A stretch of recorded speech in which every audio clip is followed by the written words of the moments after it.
I think it's actually the most important thing for a therapist to be a good therapist, whatever that means. But I actually used to joke with people, I don't pay my therapist for the hour I spend with him. I pay him for the 20 years of work he's done on himself so he can sit with me in a non-judgmental, compassionate way. It's all the work we do on ourselves that allows us to be non-judgmental, allows us to not have an agenda, it allows us to see people in their best life. It allows us to hold people, to understand the limits of our control, and to allow for self-determination even when it's hard for us, to experience our own pain when people make decisions that are hard, and be able to say things truthfully without an agenda, right? Like, I think that's what makes a good therapist, is I can say the thing and not necessarily have an agenda, right? I'm going to be honest, but I also don't have control. And I have to find that in myself. Welcome to Deconstructing Therapy, transforming therapy and the therapists who lead it. Let's deep dive into conversations, reshaping therapy into a powerful tool for healing, liberation, and systemic change. Join us as we challenge the status quo, reimagine care, and celebrate therapists breaking barriers. Let's transform therapy together. I'm so excited to have Nalini Calamur on the show today. Nalini is a licensed marriage and family therapist. She is a multilingual, multicultural, and pansexual therapist dedicated to helping individuals, couples, and families navigate complex trauma, conflict, and identity exploration. With extensive experience in community mental health, substance use treatment, and attachment-based therapy, Nalini takes a relational and experiential approach to healing, grounded in self-acceptance and self-compassion. She is trained in emotionally focused therapy, EMDR, sensory motor psychotherapy, and mindfulness-based substance use counseling, and has trained many therapists in multi-systemic approaches to family and couples work, specifically how to integrate a multicultural lens with attachment-based emotionally focused therapy. She creates spaces in therapy to support people in loving themselves and others better because she firmly believes we are wounded in relationship, we can also heal in relationship. It's so good to be invited here. Thank you so much. Of course. I recently actually just met Nalini at a training that she was doing for EFT, emotionally focused therapy. And it was about the worldview. You know, we always talk about holding all the truths and everybody's perspective and being able to hold the context in a different way. And I thought that was very beautiful. And then seeing another South Asian in this field, I'm like, yes, I have to get to know every South Asian here because there's very few. But it was just a beautiful training and opened my eyes to a lot of different things. And I was actually very touched by the way you were non-pathologizing. I remember talking about that with somebody else afterwards too. We always say we don't want to judge anybody. We don't want to pathologize anybody. EFT, our training and our model is very non-pathologizing. We don't diagnose people. We don't see people in context. But oftentimes we kind of stop there and then say, well, we are going to judge your mom for what she's doing. We are going to put a little label on your partner, or we're going to put everything else in these little boxes. And just the open-mindedness that you are walking into, that was very refreshing for me of how you see everybody in context. Thank you. I wish I did, but I definitely try to do that in my therapeutic work. I do think it's something that we often forget, that we're not always helping our clients when we agree with how they see everyone in the world. Sometimes it actually causes pain for them to be mad at their parents. And maybe mad is okay for a bit, but maybe it's not the end game. Yeah. And it's a balancing act. You know, you want to validate their perspective and their reality, but also help them see the nuance in things. Do you have a different multicultural lens when it comes to that? Like, when you're dealing with, say, somebody who is having issues, an adult child having issues with their parents, and they're coming from the dominant culture versus coming from a different culture, well, how do you handle that differently? How would you approach it? Yeah, I mean, I think this is a really good question. It kind of depends on, I think that everyone has their sort of bicultural experience, and we're adapting multiple cultures, and we're trying to figure out where our balance is in any one place. So it does depend on the client in front of me or the clients in front of me. But for the most part, when I work with adults who are multicultural, I have found that if I try to acknowledge the impact of their parents on them, sometimes I'll just get dismissal and just know it wasn't that bad or it wasn't whatever. And I realize if I can let the parents off the hook a little bit by talking about what was going on for their parents, and that must have been so hard, and wow, I can see all that your parents were going through. And then they can say, yeah, you know what? My parents did go through a lot. It was really hard for them. And then I can say, and that must have been really hard for you too, that this was all going on for your parents. So I found that if I could find a sort of intergenerational way to talk about the way things get passed down, I could get the client to actually say, yeah, that was really hard for me. That was really bad. that my parents couldn't yada yada because they were impacted by this. And I was like, oh, this is something they don't teach you, right? In such an individualistic culture, we're like, well, your experience is the most important experience, right? But when you grow up in a country that's so different from you and you're always trying to defend like the way your family does things anyway, I grew up in a very white area. The idea of someone directly coming at your parents might feel bad, even if it's in what they think is my best interest.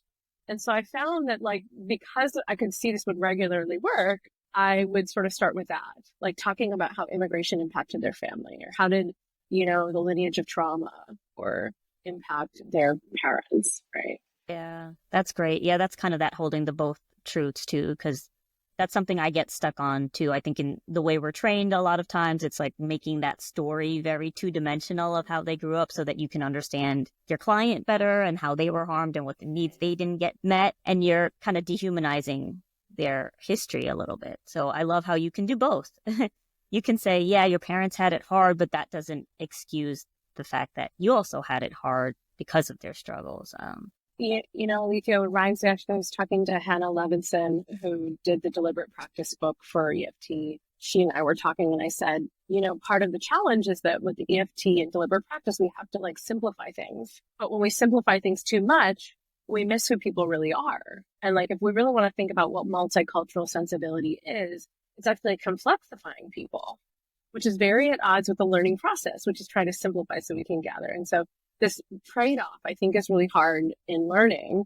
And in fact, Sue Johnson would always say, like, if it's too complicated, people won't be able to grasp it. That was what she said to me when we were talking about our theory to her. She said, well, it's not that you're wrong. All these things are true. However, if you add all these things to the theory, it's going to be too hard to learn. And so that question of like pedagogy versus reality, I think is kind of what you're talking about, right? Like if we put people too much in a box, then we might be missing really important things about their experience. But you're right. I guess when you're learning, you need to be able to simplify it. So maybe everybody needs to go through that evolution. You have to learn the attachment history and understand it. But we're often like trying to piece together the puzzle ourselves when we're with a client, and then we can simplify it in that effort. I was going to say, although I've never been able to simplify it because I always have held these things in my mind. So I always buck against those like ideas that like, oh, we have to simplify it because even if you simplify it, I understand these things are going on. It doesn't actually simplify in my mind. So who are we simplifying it for? So it never landed with you? Not that part, not the simplifying part.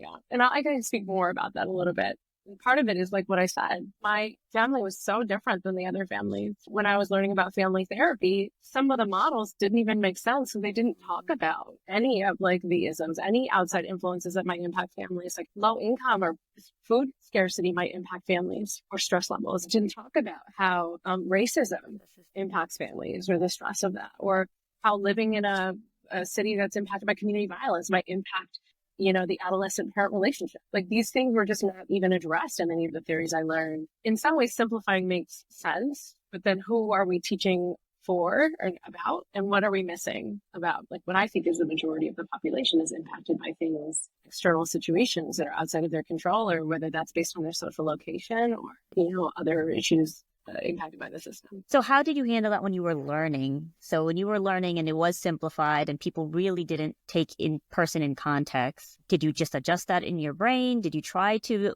initially do it that way? What was this process like for you? I think this is a really good question. I haven't really thought about too much, but I think some of it had to do with like the way that I learned to compartmentalize as a kid around race. And some of this is because of privilege as a South Asian person. I have more ability to do that. A lot of times, Latino Black people, they can't just compartmentalize. They're never going to be white enough. We're not either, but we have more ability to move up in certain ways. Yeah, for sure. So I think I just like pushed aside cultural stuff and like did the thing that I was supposed to do. And so when I was learning, I did that. I pushed aside the cultural stuff and put it in the container over here. And I learned these things and I was really excited about family therapy. And it wasn't until later I realized like, oh, I had kind of shoved all this stuff aside. And I need to figure out how to put it back because a lot of the people I'm sitting with, this is a really important part of their reality too. But it wasn't until later I was like, oh, wow, I have such an intense capacity to compartmentalize like who I really am from like what society expects of me. Can you speak to that a little bit about, and I, as a South Asian, I know it's in my bones that we code shift and we do it all the time and it's just so natural. And once you realize that you're doing it and you kind of, on that journey to be more authentic, you realize more and more how much you've been doing it. But what was that evolution for you? When did that start hitting you of like, wow, I really compartmentalized? Yeah, I've kind of an interesting experience. I grew up in Chicago.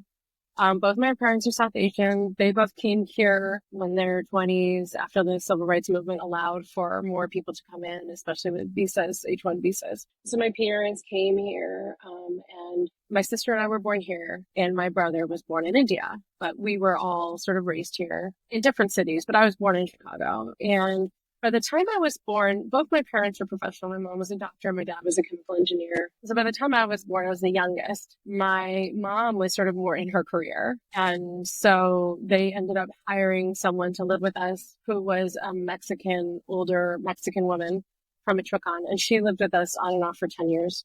She didn't have children of her own or family. So at some point when we no longer needed her, we just were like, hey, come live with us. But as a result of that, like I was really raised with very strong Mexican cultural values and roots, as well as South Asian. I grew up speaking Spanish. I didn't speak English till I was 5.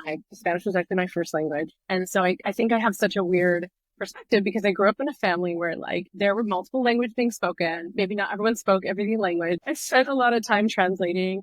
I think I grew up yes, I'm South Asian, and for sure, all of the things of South Asian experience and cultural things. We had our little like cultural community we would hang out with, and all those kids were like cousins to me. You know everything about their life, and you're compared to them, so they feel like family. But I also had this other experience. It was very different from anyone else that I knew. What was school like? School was terrible, honestly. I was in a mostly white neighborhood, kind of like middle class white neighborhood. And I was bullied, especially by everybody, really. Bullied for being brown, bullied for not being Christian, bullied for being too hairy, too dark, too whatever. It was really painful for me for a lot of my elementary school. And I didn't sort of get out of that until high school. And you were just stepping into so many worlds, right? So it's just when you came home, I think with most of us too, we come home and then it's a whole other, we're speaking a different language, we're eating different foods, our mannerisms, everything changes. And you were doing it on 2 different levels.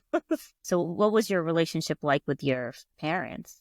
Did you feel more culturally different from them being the youngest? I felt very close to Nana. I mean, she was like the one that I would go to. She left around when I was 6 and came back when I was 8. And so like I definitely experienced her. I don't have memory of her leaving. So I'm like, oh, I had intense abandonment trauma. And then I don't have any memory, right?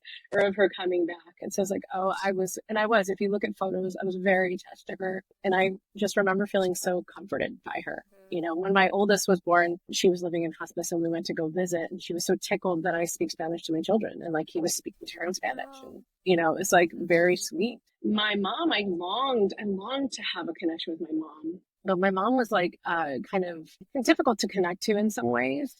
She was like very vibrant, very alive, very funny, very charming, but she also was very overwhelmed and was not able to cope with a lot of the traumas that she'd experienced. And certainly some of the experiences of coming here and being totally separated from her family or experiencing sexism. Like she experienced a lot of sexism, even especially in her career, and probably like a combination of sexism, racism, being a brown woman who's a doctor. And she didn't cope with that super well. It definitely landed on us, you know.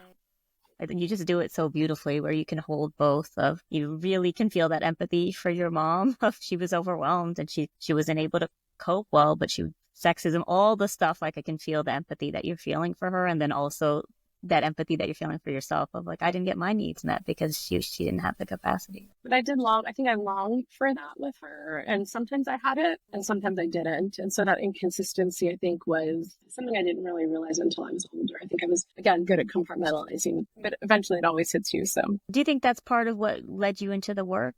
I think so. Because the longing is about hope that things could be different, right? If I didn't have longing, I would have turned off part of myself in a way. So yeah, I think it's true. I'm one of those people who is a good family therapist because I'm always hopeful. You know, I'm always going to hold that people are doing their best and that they're trying to do better.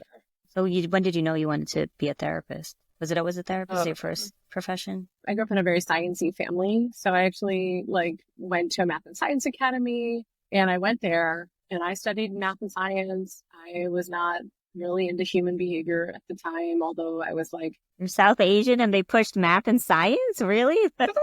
sure. I don't feel like they pushed it. I definitely feel like I had like genuine interest in it. Okay.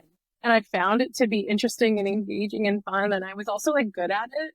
I found like what I really liked about it is most of the time there was like a right answer. There was some kind of certainty that I could fall back on that I think I really liked. And I needed something like that, especially because I grew up in a household that was kind of chaotic. But I liked the certainty of it, you know, whereas when you're talking about these other professions, whether it's writing or psychology, there's no right answer. We're all like sort of approximating. Yes, that's so true. There's a lot of safety in that certainty of, okay, there's an answer, a clear-cut one. Okay. But I actually studied chemical engineering and biological sciences. I went to Stanford and had a double major in very sciencey stuff. How did you make that shift? I enjoyed it a lot, but I also like my junior year, I did an internship and I loved the people I was working with, but I could not really do the work because it was very isolative. Like I would be working a lot alone. And I thought, this is not going to be sustainable for me. I'm too social. I want to connect with people and it's not going to work. And so that's when I actually went into sales and marketing for a long time. But if I would say like what was really profound, at least at that point, that really did inform later, maybe not at the time, the profession I wanted to have, is I had a pretty intense mental health episode during my junior and senior years. And so you see like my grades are like this and then they go like this. Like it's so extreme, you know, and I didn't know what was happening. I didn't know why I felt that way. I couldn't really function going to classes and things like that. And so that I think is really part of what sort of became a pattern in my life to have these really intense episodes where I would just crash. And so that, but I didn't know it at the time and I didn't really understand what it was about. I tried to do my best, you know, a lot of shame, couldn't tell my family. You had to hide that you weren't doing well on top of everything else. Did you have that typical kind of South Asian pressure to focus on your studies and all that? Sure. And to go to medical school and all that. And right. So if you're not smart, if you're not doing well in school, it goes very deep to that internal shame. I didn't even tell my parents that I stopped out of school because I couldn't graduate. I didn't tell my family because in my mind, I was like, I don't want to hear it. I can't hear about it. I already feel so crappy. I cannot already hear about it again. And if you heard about it, it would just make it more real. I can like feel suicidal, like feel so terrible inside that they like would see me that way or that I was a failure, that I was stupid, that I was whatever it is, that I was failing them. I was not valuing the work that they had done to have me where I am. It just kind of too much disappointment and defeat. And I couldn't tolerate it at the time, especially because I was actually depressed and ashamed too. You were falling apart. You couldn't handle it. And then on top of it, okay, now I have to worry about honoring my parents. I got to worry about hiding this and take the energy that you probably didn't even have to keep it from them. Did you have support system? Oh, no, I had nobody, really. I mean, I had some friends, but I couldn't talk about what was going on with me to them. And did you have experience growing up where you were able to fall apart, or that, you know, the places where you're not feeling like you are getting it right and a failure? Did you have like no lived experience of sharing that with people? I did not experience that in my life. Actually, I was very high achieving. I was able to be pretty decent in everything I did. I was never going to be the best, but I was pretty close to like top 5, top 10%. Also, I grew up in a family where like my sister, we all absorbed the stress of my parents differently. And my parents, there was a lot of substance use. There was physical violence in our family. There was a lot of anger, rage. My mom had really intense mood swings, especially when drinking. And so there was a lot of stuff going on in the family, a lot of sort of everyone going their separate ways to manage. And my sister was the one who sort of like fell apart. And so I was the one who was never going to fall apart. And my brother was the one who was never going to be at home. And so we all managed that stress differently. So I was the one who was like, going to do all the things. I'm going to be the one who never, it's like, I don't want to be under the radar. I want to get that approval. And then it caught up with you. So how did you get out of that? How did you kind of shift gears? I ended up, like I said, ended up getting married and being like, okay, this is how I'm going to be my own person. And I'm going to just like separate a little bit. I ended up going back to school and graduating, but I mostly just went a different way. I did some sales stuff. I was in marketing, also with a stay-at-home mom, which, by the way, was very disappointing to my family. Very, very disappointing to my family. I remember talking to my uncle, like even a few years ago, and he said, I was so disappointed in you because I thought you had so much potential. And I thought, well, I guess my life is over. I didn't say that because I actually thought it was very courageous for him to say this thing that he had been feeling. And I feel really close to him and admire him a lot. And I could tolerate that at that age when I finally heard it. Do you have any of that internalized for yourself from being a stay-at-home mom? I don't think I feel like I have shame about being a stay-at-home mom, but I do have sort of the reality of like what it's like to have 10 years of your life. Like I'm 10 years behind in my career than most people. That is a reality. I don't know if I feel shame about it, but there is this sense of like, I'm not where I want to be. I don't feel like I'm bad, but it is just something that is real. A lot of failure messages, a lot of like how you should be, how you should present, you should be the best. Always a sense of like presenting our family as good and perfect, while inside everything was like really chaotic and lonely and scary. And so how did you adjust to that? Did you just kind of keep putting that mask on, and then if stuff was falling apart, you would just hide it better and better? As a kid, I think I just like really effectively compartmentalized.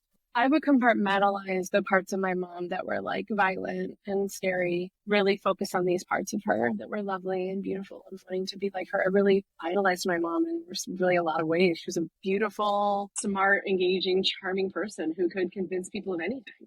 She's probably the best salesperson I've ever known. She was a doctor, but she could ask someone to do her a favor and then they would thank her for letting them help. I was like, what the hell? So she had an art of like making people feel, I don't know, special. Yeah, I definitely drifted towards her. Like there's a lot of like me wanting to be close to her, and definitely some sort of like when she was getting worse in her drinking or worse in her pain and like her own remorse as she got older, her life wasn't what she wanted. I would be the one who would be there when she would tell me about all her misery and and I was like, I definitely wanted to be there for her. I was close. I felt close. I loved her. And then what about your stuff? What did you do with your stuff? I didn't even realize it existed. I had such good dissociation going on. I mean, dissociation probably helped me survive, really. Just like ignoring these other parts and not making them real. I had another sort of really intense hit of depression postpartum that lasted about 5 years. Just did what I could to sort of function and be there for my child, but was like really, really struggling inside. That was really hard. That's when I actually started to use substances to numb all the feelings, Yeah. And it was also a time where both my parents passed away during the first 5 years of my child's like my oldest is 5, and my parents passed away when he was like 4 and 5.5. And so all that was going on. And I was also going through a separation. And so I understand now that a lot of my depression is just being so overwhelmed by everything. I can't process it. And then so my body just shuts everything down. And no wonder you are able to hold context for people so well, because you swam in a lot of context that was impacting you, so you know the real life of it. Sounds like you have compassion for those parts too that had to do the best they could.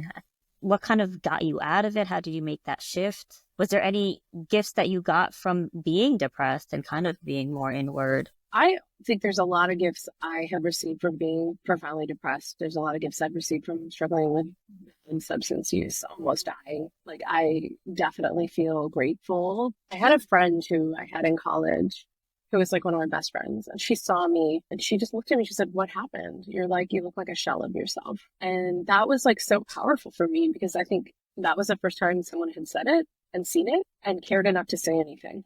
And I think of that like moment, really, that's true for us as therapists, right? Like, we're seeing the thing nobody wants to say, and we're seeing it because we care, and we're saying it because we care. And that really changed everything for me. She invited me to like a group healing, and I did that. And then she said, "There's this other thing that you might really like. It's a peer counseling program. Like, you can do it. It'll help you get emotional support, and also like you'll build community, which is what you really need." And that changed my life. I mean, you were holding on to it alone for so long. Is that when you kind of decided to become counselor or healer? Yeah, a lot of things happened sort of all at once at that stage. So going into that program, I had been so demoralized and defeated. I felt like I couldn't apply for jobs. I felt like I had no worth. I was useless, had nothing to offer. I had no sense that anyone would hire me. And I went through this program I was inspired and helped to apply to grad school, because I was like, I really can do this counseling thing. I actually enjoy it, and I'm actually not bad at it. Like, it's nice. I went back to school to become a therapist, and sort of around the same time, my substance use escalated, and I started to end up sort of like, again, compartmentalizing, because I have all this time where I'm functioning really well. And then I would binge really intensely on weekends and like have this separation. At some point, the separation wasn't so clean, but I was always still going to work and whatever, right? Doing the thing I had to do. Again, I grew up in that. So that was like not unfamiliar to me, like sort of parroting things I had seen without knowing it. And then at some point, my use got to such a dangerous level that I actually was like, I'm going to die if I keep doing this. And I ended up I went into treatment. And that, again, was a huge moment for me. And, one of the questions you had asked me, even coming in here, was like, what are the things that influence you as a therapist? So some of the things that influence me are the things I've talked about, right? Growing up in a family that's really struggling, and you're not allowed to say it to anybody, but you're like really cannot manage. Also being culturally different and how that impacted me and the experiences of racism, experiences of aloneness and isolation because of that. The other thing in my substance use, I think I had so much shame. Everybody has so much shame around using. And one of the most instrumental interventions I've ever received, and I swear it's probably the best intervention I've ever received from any counselor, therapist, otherwise. Her name was Shar, and she was a substance use counselor at this place that I was getting help. We were doing an exercise and I started to get mad. Basically, it was the exercise was like, what's your part in it? And they look at like all these childhood dynamics and then like, what was your part in it? And I was like, what do you mean what was my part in it? Like, nothing was my part in it. Like, this was not my thing. What are you talking about? I was a child.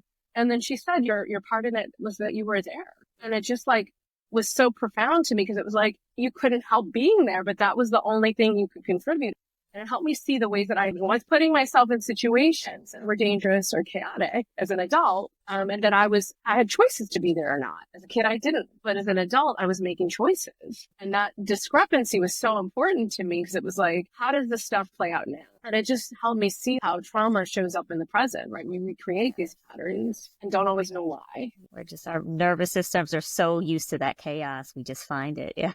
And then the other thing she said that also like blew me away was she said, I'm so glad that you found drinking. And I was like, what? Because I was mired in shame and I was in treatment. So what do you mean? She said, because you would have killed yourself if you didn't. And that felt so true. So emotional for me even when I say it now. But part of it is that like, I feel really intensely how much judgment people have of people who use substances, like in general. And I work with clients who use substances, so I know there's so much shame. And there's something so loving about what she said. It was true. Yeah. Are you able to take that in fully? Like I felt so seen. Like I took it fully in, it was the truest thing I've ever said to me. And I've used that with people. Yeah. And it's just like, it just disarms them and they start sobbing because we hold so much shame about the bad ways we cope with pain. And this was one of those bad ways I was coping with pain. And then we have so much shame for feeling pain. So we're just stuck as humans. And so for me, that really showed me that like everything, no matter how bad it is, has a function. And they're always doing the best we can with the resources we have. And that has shaped how I see therapy. Like I think that's why I'm such a good family therapist, is I really believe that. I know that they're doing their best with the resources they have and the way that they're coping with the pain that they're feeling about the situations. So those are like big pieces that really like impacted me. That peer counseling program, being seen by my friend, the multicultural experiences I had, loneliness, substance use, and then some of the ways that people have really loved me. There's so much power in being loved in places where you feel shame. You're right. Like substance abuse is one of those things that even in our field, there's like all the shame added to it and not understanding. And it is powerful. You saved yourself, though. I was talking to a mentor of mine who's a sensory motor psychotherapist trainer. I said to her, we need to write an article about how dissociation is actually saves people's lives. Because there's so much stuff in the field about shame and getting people to stop dissociating and all this is like the way that we look at it is not helpful to people who struggle or need that dissociation. I agree. I mean, I feel like I disassociated most of the time after I had kids too, and I still have a lot of shame around that. But it took years for my body to kind of get out of it. And there's a lot of shame to parents, like even in our field, like even when I look at mental health stuff and it's like, you got to be this type of parent. Oh, if you're doing this, you're having this kind of damage on your child. And I was a therapist. So it's like all of that stuff made it so much more pressure that I know all the ways I can mess them up. But you don't realize like, yeah, but what if when you're tired, what if when you don't have it, I know the right things to do. And I know how not being perfectly present all the time and attached perfectly to them is what's going to do it to them. That's not the problem, but people don't realize like we're human. Moms are just human. When I think sometimes when we put such pressure on parents, it's like, what happens if you are perfect? what happens to your child if you are the perfect parent? They cannot manage anyone else in the world. They have experiences in managing disappointment. They don't have experiences on things not being done perfectly. They don't have experience for like someone who breaks down and has feelings. They don't have experience for someone who's like has a bad day. So how are they going to function in the world? So that's how I comfort myself. I mean, that's why the therapists that have gone through the most are like really good therapists, because we can connect to those feelings and hold space for other people who've had those feelings. So you were still a counselor, and then you were kind of like falling apart in the weekends. When did it start integrating more? There were people who knew I was falling apart, right? Like my ex knew I was falling apart. Probably my child knew I was falling apart. There were people who knew, maybe some really close friends, but for the most part, the outside world, like I was still getting straight A's in school. I was still going to my practicum, seeing clients, not missing a day. That's something I learned, right? Things started to integrate after I went to treatment, but not immediately. So I also have experiences with like having a criminal record and the way that impacts you, your profession. I had a 3-year delay in getting licensed. They didn't want to give me an associate's number. And I was still showing up to work every day, still doing really good work. The recommendations I got from my supervisors was really great. But things really started to integrate during that period of time where I was rejected. So for people who are like new to this field, basically you graduate. And then when you graduate, the BBS gives you an associate's number so you can continue to collect hours. Without the associate's number, you cannot collect hours to become licensed. So effectively, it stopped me in my process because they refused to give me an associate's number because of my past legal history. And I fought that for 3 years. But what I did learn, this is part of the consequence of losing trust. Like when you make choices that makes people lose trust in you, part of it is it takes time to rebuild. This is the wreckage. Like in substance use recovery, they talk about like, this is the wreckage. You have to deal with the wreckage. The wreckage of my past choices when I was using is this, that I don't get an associate's number with like everybody else. And then it started to integrate more because I was not using, and I was dealing with this, which was like the choices that I had made while I was using. And that's when things sort of started to come together. But things were not going to come together when I was still using in this compartmentalized way. So when I stopped using in that way, things sort of start to come together and start to integrate. Okay, so it's like that fully awake and more healed person was taking care of the consequences of the one that was substance abusing, and that started integrating you more. And that too, like I think there's a part of me that tries to be like reality based. Mm-hmm. Like I can stay in things longer because I just can engage and be like, this is just what's happening. It doesn't mean it's going to be this way forever. And I'm going to stay here. And I know it's bad, but I also know why I'm here. I made some choices to get here. And so I can hold that a little bit that can help me stay engaged. Have you always been able to do that? Have that level of accountability? Even in like that struggle? No, okay. That was some growth. No. Okay. Most people who struggle with substances struggle with accountability. Yeah. So not all, but most in some areas of their life. Yeah. Yeah. So like, nope, this is the consequences. So I'm going to stick this through. I'm not going to numb this out. I'm not going to blame somebody else for it. Otherwise, I'm not going to have the life I want. Like I wanted to be a therapist so badly by that point, and I had invested time and money in that career. And I was lucky, so lucky. And I tell this to people all the time. I was so lucky because I had the internal resources and the external resources to manage this 3-year delay. A lot of people have just given up, which is also why we don't have enough diversity in the field. Yes. Like if the board decides you can't, for whatever reason, sometimes people can't wait 3 years. They can't work 2 jobs or whatever and stay afloat. They don't have enough financial resources or internal resources. The only reason I'm a therapist today is because of that. And that's true. That is why we don't have enough diversity too, because of a lot of barriers that we don't have the privileges to do. Well, I'm glad you're able to recognize your own strength and your accountability and your fight in it, and also like the external privileges with it. Can you talk to me a little bit about how you practice differently? Like, because you were still doing it, and I'm guessing you were still doing it pretty well. But what is the difference in when you were more integrated and you were not having those weekend falling aparts? Like, how did that show up differently in the therapy room? It's a hard question to answer because there's so many things that were going on in that time. More integration for me emotionally was happening, but I was also learning to become a therapist. So there was a lot of learning and teaching that was going on.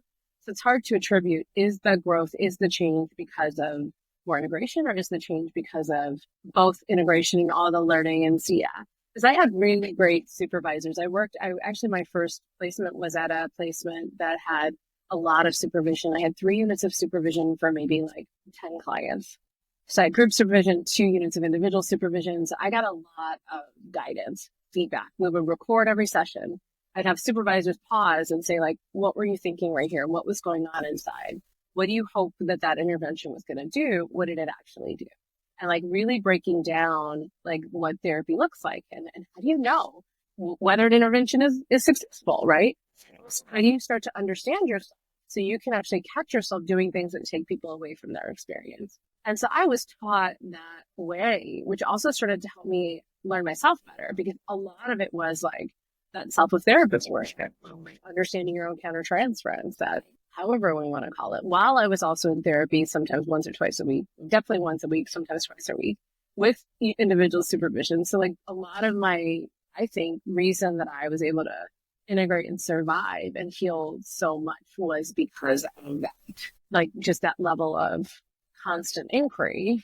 Can you speak a little bit about how the benefits of doing that self-therapist work for people who are not familiar with it, and how, I know we talk about a decent amount of EFT, but just bringing ourselves into the room?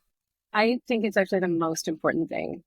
I think it's the most important thing for a therapist to be a good therapist, whatever that means. But I actually used to joke with people, I don't pay my therapist for the hour I spend with him. This is what I had as therapist.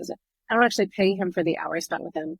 I pay him for the 20 years of work he's done on himself so he can sit with me in a non-judgmental, compassionate way. Right? It's all the work we do on ourselves that allows us to be non-judgmental, allows us to not have an agenda, it allows us to see people in their best light.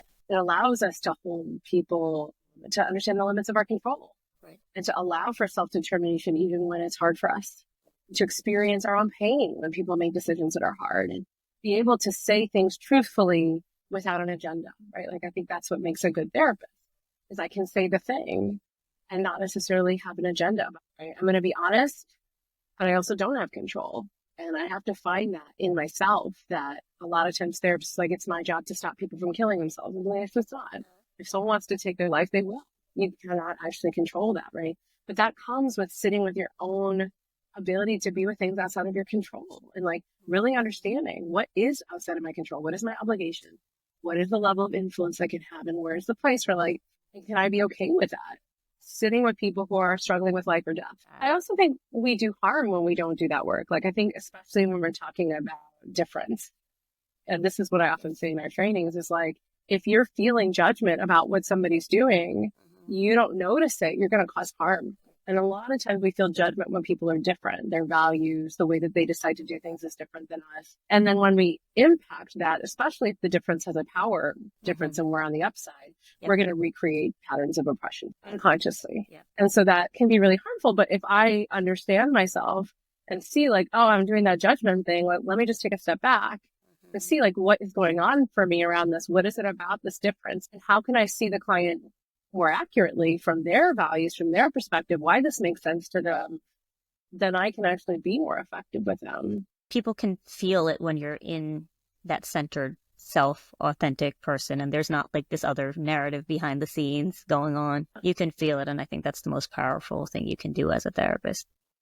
So another thing that I think I talked about on my last podcast, that this is the best tool we have, right? Doing that self-therapist work, really being ourselves and pulling that out, and we practice it in our trainings.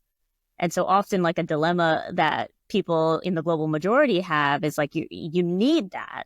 And then in the trainings, it's like, you're not really able to fully embody that if you're in a dominant culture where that in itself doesn't feel safe. So how have you navigated? Have you had that dilemma yourself?